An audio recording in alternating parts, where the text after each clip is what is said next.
Assalamualaikum warahmatullahi wabarakatuh. Alhamdulillah wassalatu wassalamu ala Rasulillah. Segala puji bagi Allah Jalla Jalaluh. Salawat dan salam semoga senantiasa tercurahkan untuk baginda Nabi kita Muhammad alaihi salatu wassalam. Amma ba'd, kaum muslimin yang semoga dirahmati oleh Allah Jalla Jalaluh. Kita lanjutkan.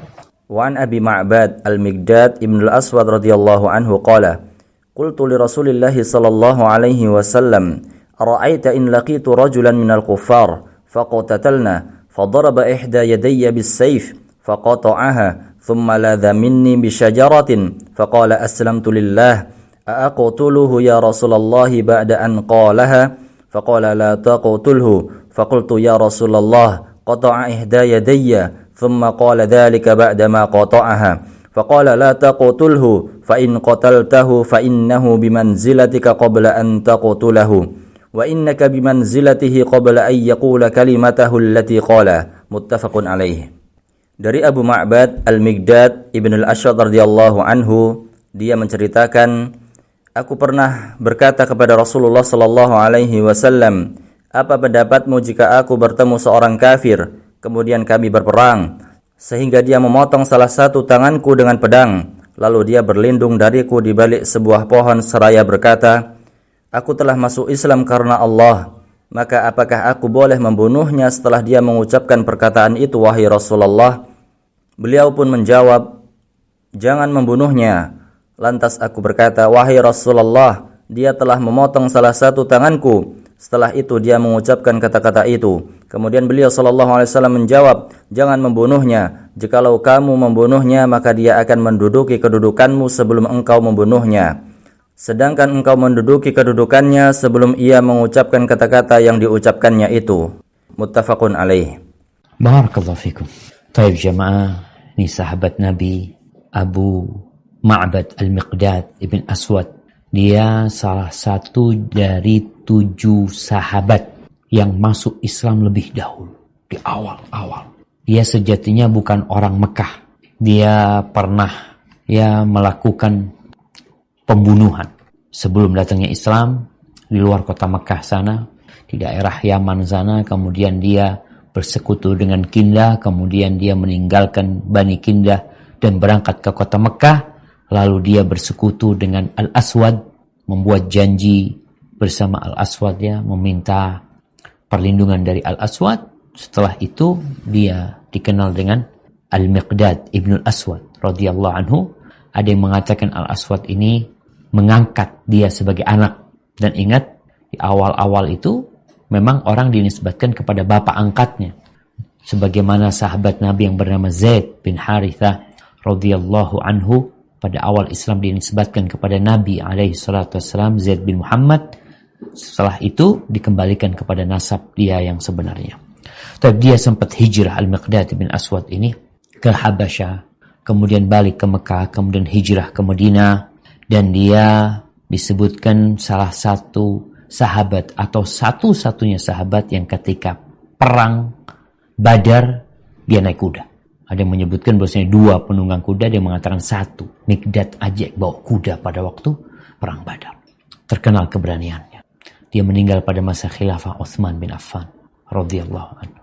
Di sini Al-Miqdad bin Aswad bertanya kepada Nabi alaihi salatu wasallam tentang pertanyaan yang belum terjadi, tapi mungkin terjadi. Jadi ada pertanyaan-pertanyaan yang sangat jauh dari kenyataan, dari realita, yang itu kita dilarang untuk menanyakan hal-hal seperti itu. Tapi ada pertanyaan yang mungkin saja terjadi. Apalagi dalam kondisi memang peperangan di antara umat Islam dan orang-orang musyrikin sering terjadi.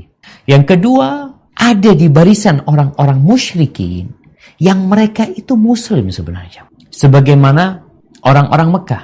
Ada di antara mereka yang menyembunyikan keislamannya karena takut disiksa oleh keluarganya. Walaupun perbuatan itu tercela sebenarnya karena mereka seharusnya hijrah. Namun ya karena kondisi mereka akhirnya tidak hijrah. Taib, apa pertanyaan Al-Miqdad? Dia bertanya, kalau aku berjumpa dengan salah satu dari orang-orang kafir, lalu kita perang nih, dan dia berhasil memotong salah satu tanganku, musuhnya menang. Tapi biasanya orang ketika terluka, dia semakin semangat untuk menyelamatkan dirinya. Akhirnya dia itu sembunyi di balik pohon. Dan ketika aku angkat pedangku, dia mengatakan aslamtu lillah. Aslamtu lillah. Dia tidak mengatakan la ilaha illallah. Dia mengatakan aslamtu lillah. Aku berserah diri kepada Allah SWT. Jadi jamaah, ungkapan orang itu masuk Islam ternyata tidak hanya dengan kalimat la ilaha illallah. Salah satunya adalah mengucapkan ucapan yang kandungannya seperti la ilaha illallah, yaitu menyatakan tiada yang berhak disembah kecuali Allah Jalla Jalaluh, kufur kepada segala sesembahan selain Allah SWT. Di sini orang ini mengatakan aslamtu lillah. Pernah kejadian, pertanyaan kalau sudah dia mengatakan itu, a'aqtuluhu ya Rasulullah ba'da an qalaha. Apakah boleh aku membunuh dia setelah dia mengucapkan? Artinya secara zahir dia muslim, tapi dia ini udah motong tanganku.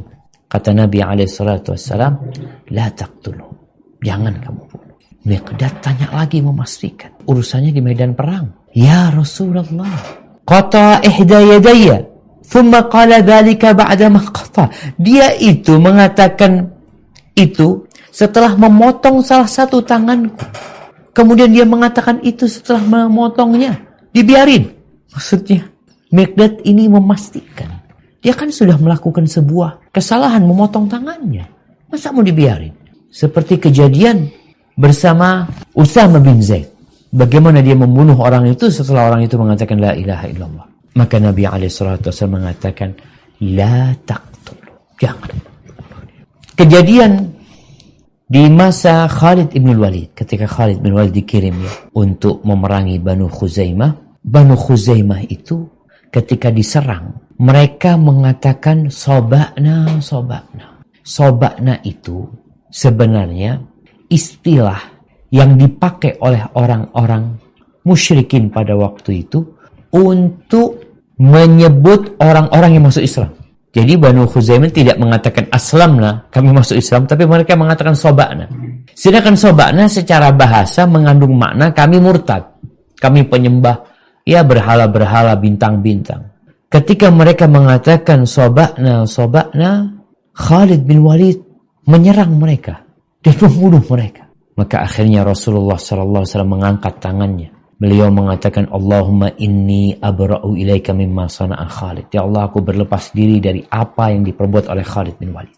Khalid juga nggak tahu. Pikirnya mereka mengatakan sobaknya itu mereka murtad. Padahal maksudnya mereka masuk Islam. Akhirnya Nabi SAW membayar diyah mereka. Satu orang 100 ekor onta. Jadi masuk dalam pembunuhan yang salah. Nggak disengaja karena dalam pandangannya mereka orang-orang kafir. Padahal mereka orang-orang Islam yang sudah masuk Islam. Dengan ucapan itu mereka dianggap masuk Islam. Nabi membayar dia mereka. Maka di sini seorang muslim harus berhati-hati menghukumi orang itu dengan zahirnya. Ketika dia mengatakan ana muslim, sudah. Kembali kepada hadis Al-Miqdad bin Aswad. Karena Miqdad bin Aswad bertanya 2 kali. Dia ingin mendapatkan penjelasan yang lebih mendalam lagi. Maka Rasul SAW mengatakan, fa'in qataltahu, kalau engkau membunuh dia, mereka itu jangan dibunuh, tapi engkau tetap membunuh dia, fa'innahu bimanzilatika qabla an taqtulahu. Sebelum engkau membunuh dia, dia itu berada di posisimu. Apa maksudnya? Di sini disebutkan, terlindungi darahnya dan ditetapkan keislamannya. Dia masuk Islam. Sebelum engkau membunuhnya, dia itu udah masuk Islam. Dan orang yang masuk Islam, darahnya itu terlindungi. Hartanya nggak boleh dirampas.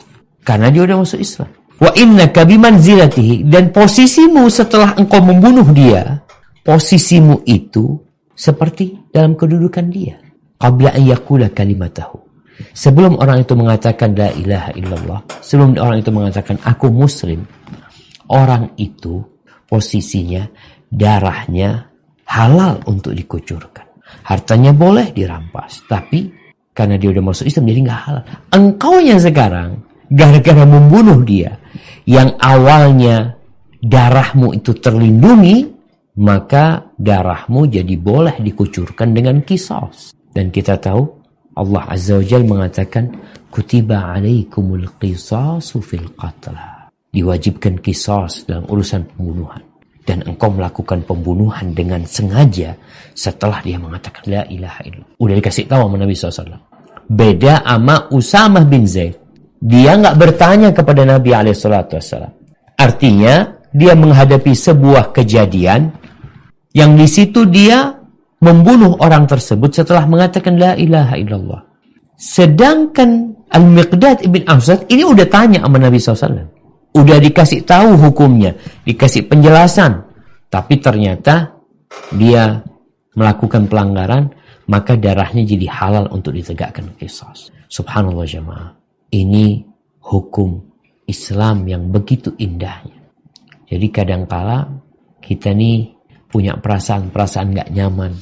Kalau yang dikatakan oleh Usama bin Zaid ya, oh dia mengatakan itu karena takut sama pedang ya. Nabi malah marah sama Usama. Halla syaqaqta qalbah. Kenapa engkau nggak belah dadanya? Supaya engkau tahu apakah dia mengatakan itu dengan lisannya saja karena takut dengan pedang, atau itu dari hatinya. Dalam kejadian Miqdad mengatakan dia udah motong tanganku, kemudian enak-enakan mengatakan aslamna. Kata Nabi SAW, iya jangan dibunuh. Hukum ini harus dijalankan. Kalau engkau maksa membunuh dia, maka darahmu jadi halal. Nah, barakallahu fikum. Jamaah rahimakumullah, itu yang bisa kita kaji. Semoga ilmu yang kita kaji hari ini berguna buat kita dan bisa kita amalkan dalam kehidupan kita. Dan semoga Allah menerima amalan kita. Sampai berjumpa kembali. Barakallahu fiik. Wassalamualaikum warahmatullahi wabarakatuh.